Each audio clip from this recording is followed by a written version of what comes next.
Okay, I got out most of it. Now what I did was I blopped some on the side over here. I kind of wish I hadn't done that because they say to keep your pan clean, the sides clean when you're making candy, but I don't think with fudge it matters as much as it does other ones. So I'm not gonna worry about that right now. So the next is a can of evaporated milk. So you wanna use, well, this doesn't say whole milk, but you don't wanna use like skim evaporated milk. You want just regular evaporated milk. Carnation's my favorite brand, and you want a 5-ounce can of evaporated milk. Pop it open with your handy can opener.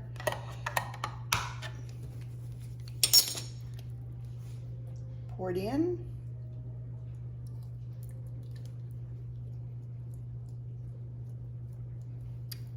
Okay, then the next thing it calls for, so we've got our marshmallow cream, a jar of 7 ounces of marshmallow cream, 300 grams of sugar, the little 5-ounce can of evaporated milk. Then it calls for a 1/4 cup of butter. Now on the butter, I happen to be using unsalted butter because that's what I buy in bulk from Costco. I would not recommend using like high-fat butters from Europe, like Kelly Gold.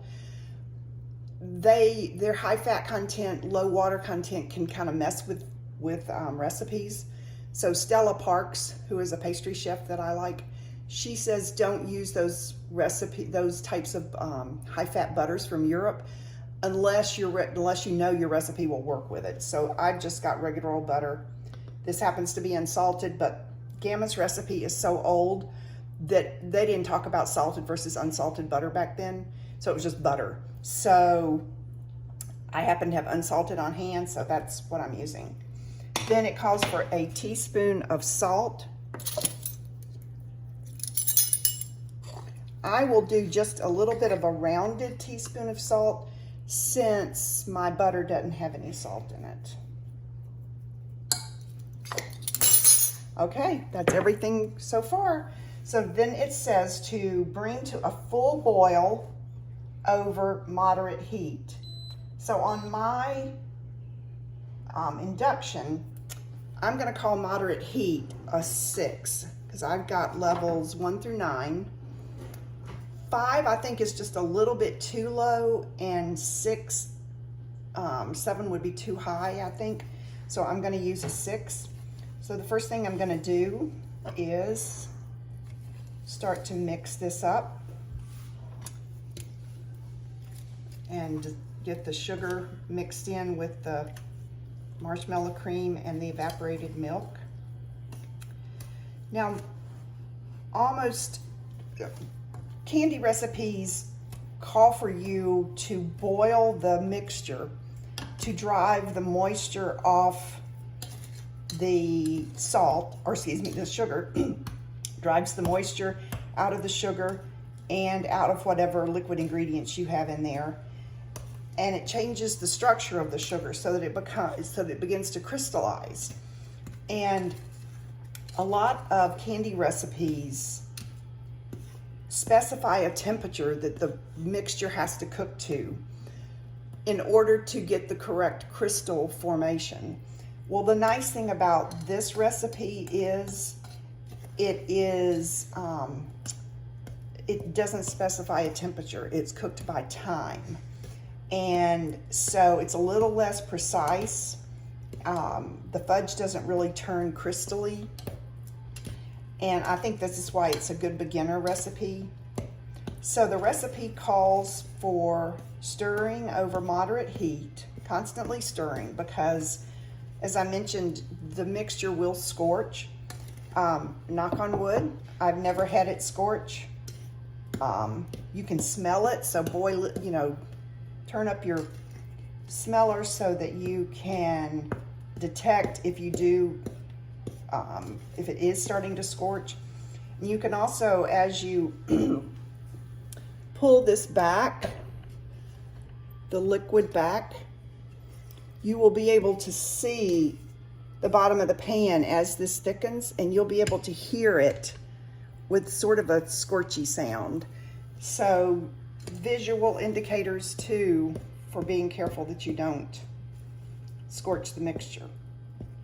Now the recipe says to cook over moderate heat until the mixture boils, and then to boil for 5 minutes.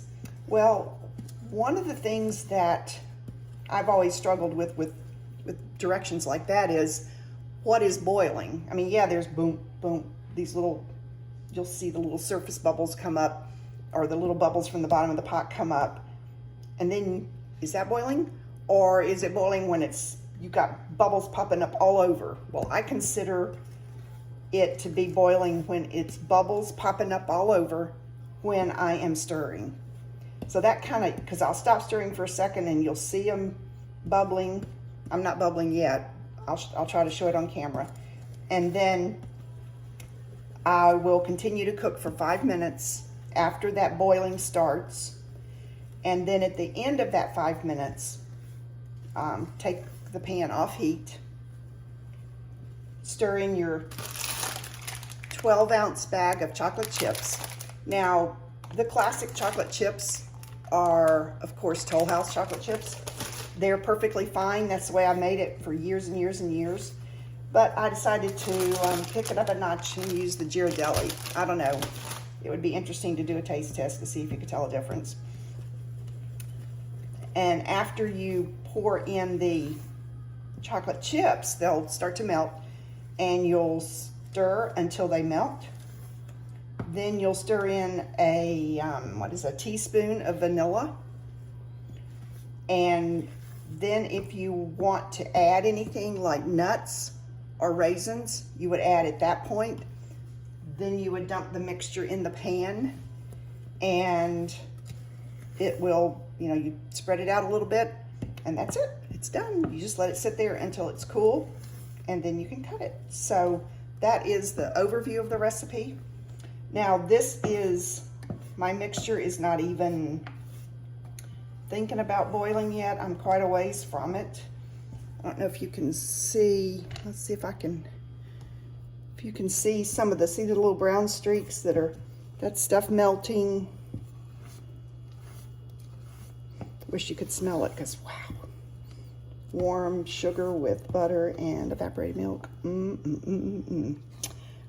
So now you can see, let's see if it'll do it for me. You can begin to see, whoop, there was one, there's one, there's one. So you can see that it's wanting to start boiling. We're close, but as I stir it, the boiling goes away because you're cooling it off. So I don't consider that to the point of boiling yet. I don't know if you can hear it. You hear that as I stir, you can hear the popping bubbles.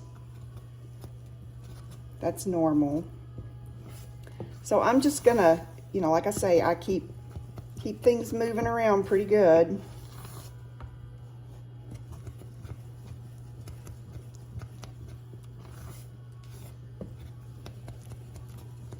Oh, no, shoot. Oh, I had it on 7 somehow or another. I wondered why it was getting a little streaky there. Ugh. So I had it turned up a little bit too high. Whoop. Sorry about that. Trying to pay attention and hold the camera. So let me see here. It's barely beginning to boil. Whoop.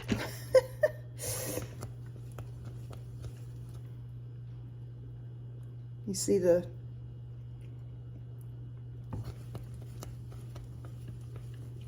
I'm going to give it another little bit until I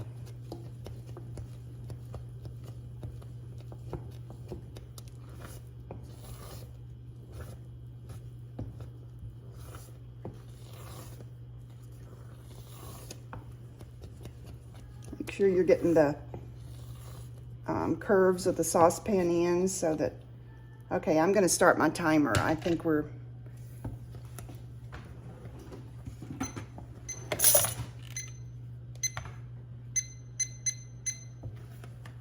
Now, and I have to continue to stir, so it's doing pretty good now. As I am stirring, you can see the bubbles continuing to pop. So I consider that to be a good boiling. I'm going to turn off the video for a minute until it's about done with my 5 minutes. Then I'll turn it back on.